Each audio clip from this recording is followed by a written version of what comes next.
E aqui ele é mais sutil e diz: confio de vós no Senhor, que não alimentareis nenhum outro sentimento, mas aquele que vos perturba, seja ele quem for, sofrerá condenação. Eu, porém, irmãos, se ainda prego a circuncisão, se eu estou pregando a circuncisão, se o meu compromisso é com a lei, se é com a obediência à lei de Moisés, por que eu continuo sendo perseguido? Porque a vida dele era ser perseguido pelo pessoal da circuncisão. Logo, está desfeito o escândalo da cruz. O que ele está dizendo é que se você começa a brincar, ainda que seja com fazer agregações com aquilo que possa significar uma ajuda, um fortalecimento a Deus em meu favor, ele diz que isso faz você se desligar de Cristo, decair da graça e desfazer o escândalo da cruz. E aí, se referindo a esses que tinham a fixação na fimose e que chegavam lá o tempo todo examinando, perguntando: escuta, meu irmão, está inteiro ou já foi cortado? Onde eles chegavam, aquele pessoal: tudo bem? Cortou ou ainda não cortou? Se não cortou, quero dizer o seguinte: é bom cortar. A obra de Jesus é maravilhosa, feita na cruz, mas eu quero anunciar uma coisa: jamais a obra perfeita de Deus estará consumada na sua vida.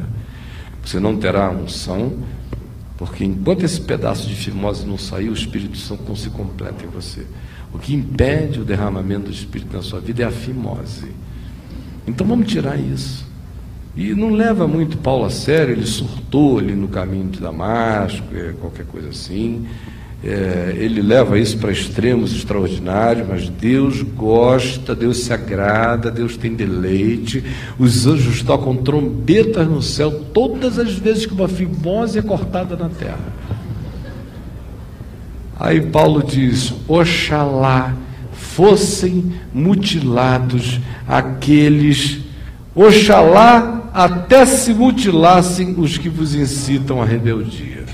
E essa é uma frase forte, porque no texto grego o que Paulo está dizendo é: já que a fixação deles é nesse negócio de cortar, tomara que por uma obra assim de um acidente, Paulo não está sendo assim nem um pouco aquele cara controlado, pensando no amor, dizendo assim: Senhor Jesus, se porventura eles errarem o corte, que não caia no deles, que eles errem assim fora, numa pedra, num pedaço de pau, mas que não seja neles.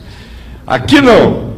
A ironia de Paulo está tão grande que ele diz: oxalá até mesmo se mutilassem esses que vos incitam à rebeldia, significando no texto original: tomara que nesse afã de cortar, eles cortem tanto que se castrem, já que o negócio deles é esse, que eles façam a obra completa. Esse é o nível da ironia proposta por Paulo. Paulo da lei. Agora vamos para esse Paulo aqui, ó. Esse aqui é o pessoal que chegou no caminho da graxa.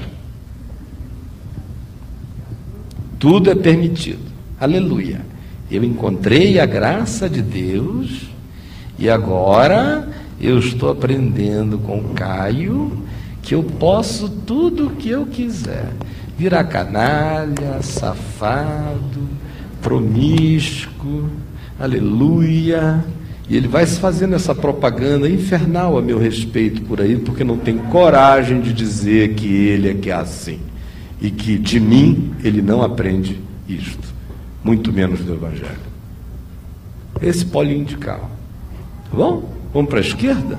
Liberal, aberta, extraordinariamente inclusiva. É você? Olha aqui. Porque vós, irmãos, fostes chamados à liberdade.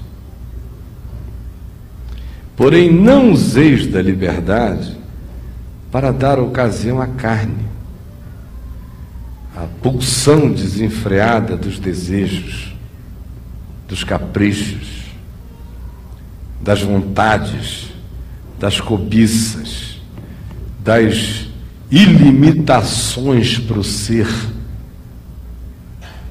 Não useis da liberdade que vocês têm em Cristo, porque em Cristo vocês foram libertos do tacão e do acachapamento da lei, foram libertos do equívoco e do engano da salvação pela lei, pelo mérito próprio, pela evolução pessoal, pela justiça própria, por qualquer outro meio de autossalvação.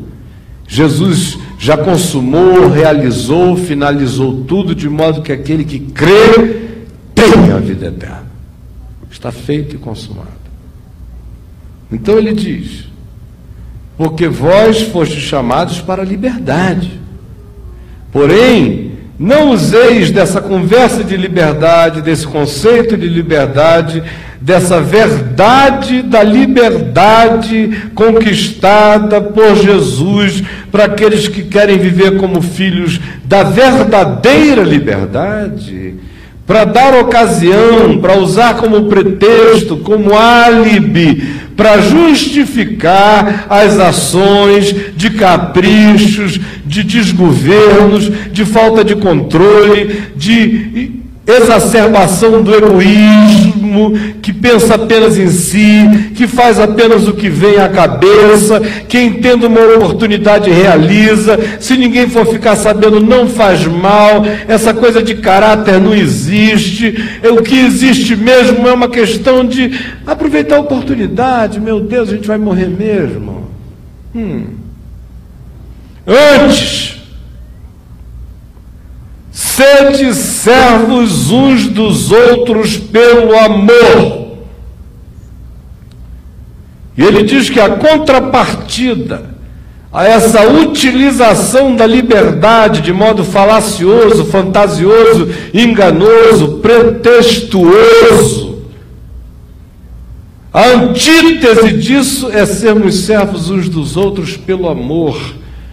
É se colocar no lugar do outro e perguntar se ele estivesse exercendo sobre mim a liberdade que eu estou me permitindo exercer sobre ele, e contra todos, muitas vezes, se eu iria gostar que isso fosse feito em relação a mim.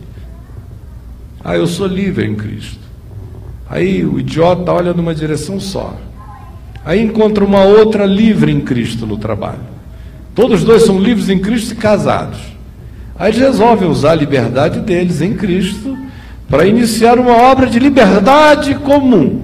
Na mentira, na escuridão, na sombra, no engano, em todas as formas de encobrimento possível. E aí ainda estão dizendo que esse é o caminho da liberdade que eles encontraram em Cristo. Legal até ser na tua testa. Legal até ser o oposto. Não me diga que não é assim, porque eu sou pai, mãe, de ouvir pessoas me contando determinadas coisas como uma liberdade, e na hora em que o barco vira do mesmo jeito e bate na testa delas, elas vêm desconstruídas, dizendo: meu Deus, por que isso vai acontecer comigo?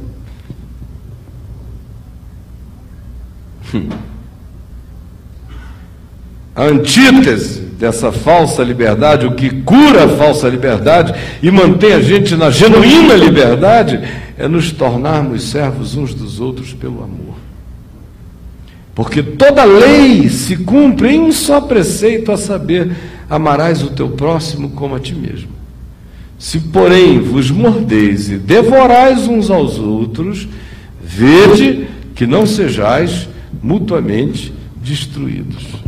É interessante que ele conclui essa coisa do uso indevido da liberdade, mandando sermos servos uns dos outros, e dizendo que, do contrário, se a gente não entende que a lei inteira faz a sua síntese numa única coisa: ama o teu próximo como a ti mesmo, se isso não entra na gente, o que vai prevalecer é a atitude canina, a atitude animal, a atitude voraz, a atitude que consome, e que devoram uns aos outros e que instala o espírito da competição, da inveja e que acaba fazendo com que a gente seja mutuamente destruído.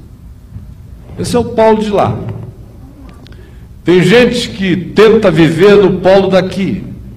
Esse polo de cá gera doença, neurose, enfatuamento, arrogância, produz todo tipo de síndromes luciferianas, de autossalvação, de autoexaltação, de manifestação de justiças próprias, farisaicas, arrogantes, nojentas, insuportáveis, desliga o indivíduo de Cristo, faz decair da graça, se na graça um dia ele colocou o pé, nem que seja por raspão e de raspão, e faz com que ele anule a cruz de Cristo.